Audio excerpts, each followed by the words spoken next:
We've talked Brandon Ayuk, Deebo Samuel, T. Higgins, Courtland Sutton.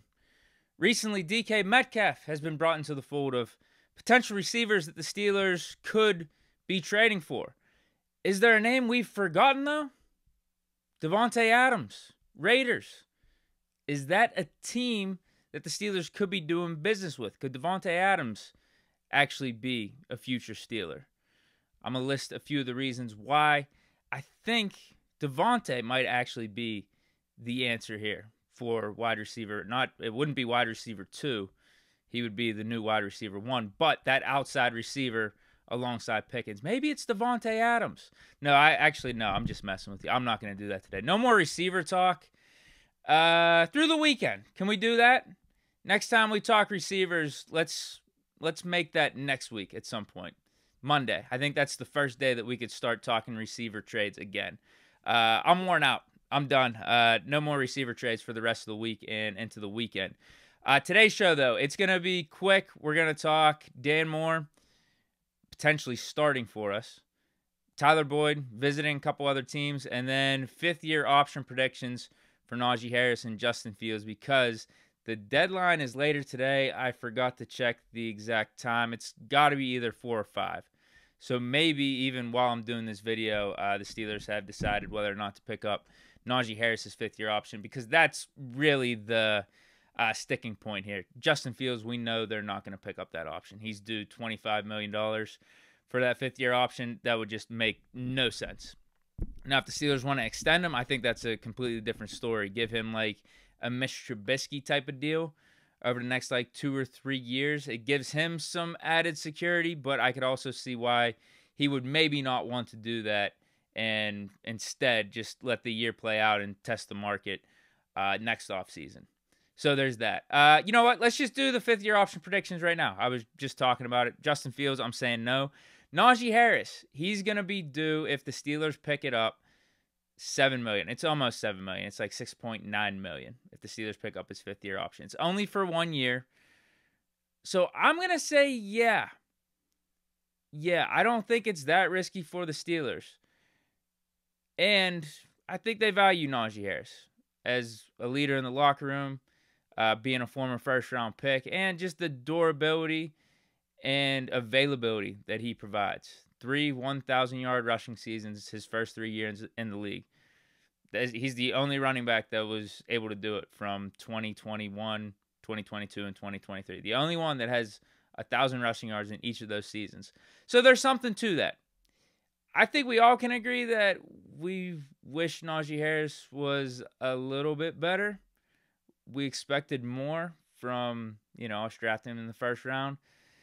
But at the same time, he's dealt with some shitty offensive lines and having Matt Canada here and some injuries in his own right. But the one thing you can say about him, again, the durability, the availability, but he does get better and better as the season goes on. Once we hit November, December, he is a threat and opposing teams do not want to tackle him. So if we're talking about adding another year to his contract and we're paying him almost $7 million, like how James Conner got 3 years, 20-something million out in AZ. He's getting like $7 million per year. If he could get that, I think Najee for 1 year here, it's not like we're giving him a long-term deal or anything, but just to add another year to the contract he already has for $7 million, I'm not against it. Is it an overpay? Could it be an overpay considering the running back market?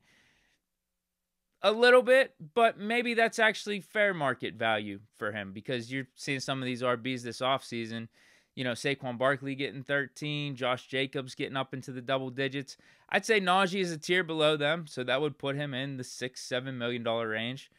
So, yeah, I think this would be actually, weirdly a savvy move for the Steelers. You're not making any long-term commitment or extreme commitment to Najee by picking up this option. And you're still getting him in his so-called prime. Like, his fifth year in the league, he's still going to be in his 20s. Yeah, I think it wouldn't be a bad move for the Steelers at all. Now, Najee, I could see him wanting an extension, wanting a multi-year deal. So, even if this fifth-year option is picked up, he might say, this isn't going to be good enough for me. Can I get another deal? Can I get like a 3-year deal or something like that. I want more security. Like just 1 year for $7 million ain't gonna cut it for me, because I know the toll that playing the running back position puts on my body and how much I'm utilizing this offense. Now, he's been utilized a little bit less than what he was in his first 2 years. That's because of Jaylen Warren, and I would expect that to be more of a split backfield going forward. And this is the case why maybe this would be an overpay for Najee and what his market value actually should be, because we have Jaylen Warren in house. It's like, should we be paying a guy $7 million if we're going to be splitting the backfield, and arguably Jaylen Warren is the better back? But again, for what Najee has already given to us, and the fact that it's not like he's going to be over the hill or anything for his 5th year, like this is fine for the Steelers, man. Omar Khan is the numbers guy. He knows how the numbers work. If we're overpaying Najee Harris $1 million or $2 million for only 1 year, it ain't going to be the end of the world. So I'm going to say yes, we do pick up his 5th year option. Justin Fields, no. Now, Dan Moore, the reason we're talking about him, obviously we drafted a tackle with the 20th overall pick in the first round in Troy Fautanu, and there were discussions about, initially at least, where's he going to play? Is he going to be tackle? Is he going to kick into the inside guard? Because that's what some scouts are projecting him as, a guard in the league, even though he was really, really good at tackle at Washington, and tackle was the reason he got drafted so high. But yeah, shortly after, Tomlin and Khan squashed those rumors or any thoughts of Fautanu moving into the inside by saying he's a tackle. But they didn't specify. Is he going to play right tackle? We're going to kick Broderick over to left. That seems like the easiest decision to make right there. But Jerry Dulac, on his Pittsburgh Post-Gazette chat transcript, thinks otherwise. Think the Steelers might be going in a different direction, albeit a more familiar direction, with the tackle spot starting the season. Carlo asks, who will be the left tackle and right tackle this season? Jerry Dulac says probably the same as last year, at least to start the season, unless they trade Dan Moore, which would mean Broderick Jones over at right tackle and Dan Moore at left.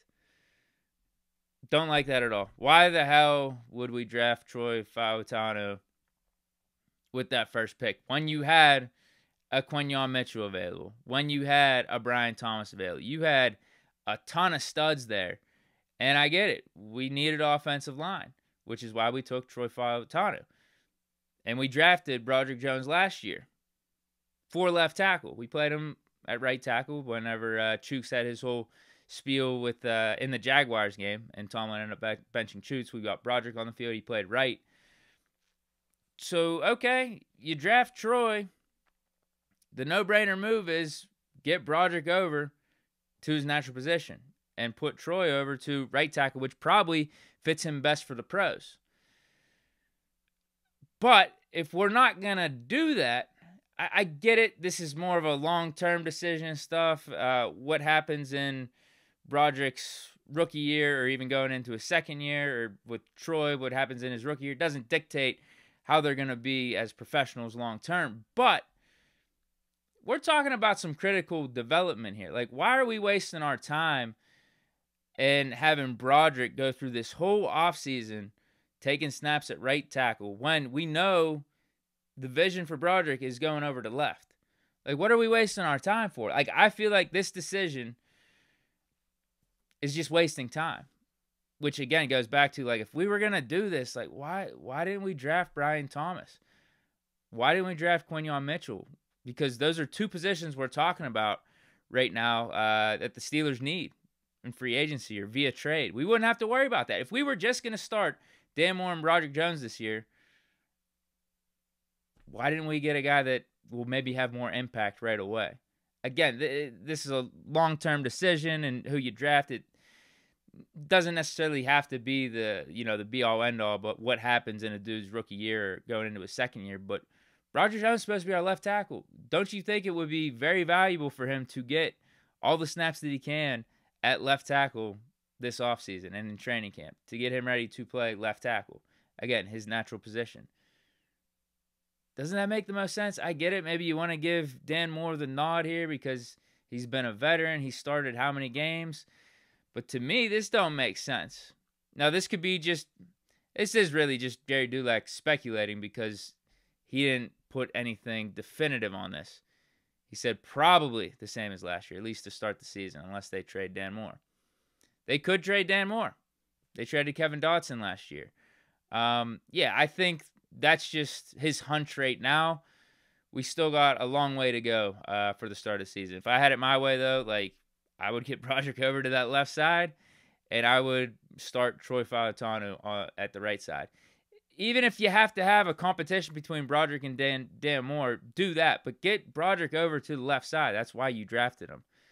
And get Troy over to the right side. That's also why you presumably drafted him as well. You drafted him as right tackle because all signs are pointing to he would fit better over on that right side as opposed to left in the pros. Head scratcher for sure. But again, this is just one man's opinion and how he thinks things are going to play out. We'll have to wait and see. Last, Tyler Boyd visiting with the Titans and the Chargers. I think the Tyler Boyd coming back to his hometown team dream is dead because we drafted Roman Wilson. It would be a different story if we drafted Troy Franklin or a more predominant outside receiver, and then we signed Tyler Boyd to play the slot. But no, Roman Wilson's going to be playing the slot. We're talking about now trying to sign an outside receiver or trade for an outside receiver. So I think the problem would still be there even if we signed Boyd. We would still be looking for a more certain thing on that outside to pair with Pickens. Now, could Boyd play outside? Could Roman Wilson play outside? Yeah, but again, if you can upgrade the position, especially with some of the names that are out there, like a DJ Chark, why not just go that route and get a guy that is more specific to that role as opposed to just getting a dude in here for the good story, right? You know what I'm saying? So I think Titans, I think Chargers could be a good fit for Boyd. Titans are a little light at the receiver position. He could find a good role there. And then with the Chargers, yeah, they're light at receiver too. Don't have Mike Williams, don't have Keenan Allen coming back. I know they drafted McConkey. But outside of that, yeah, Boyd could be like the number 2 or 3 option over there with Harbaugh and Justin Herbert. So wish him the best, but I don't think the Steelers thing is it anymore. I don't think it's going to be happening. And I think it just makes sense for both sides. I don't think there's a spot for Boyd at this point. But, yeah, let me know your thoughts on today's vid and the topics discussed. Hope you enjoyed. Stay chilling. Peace.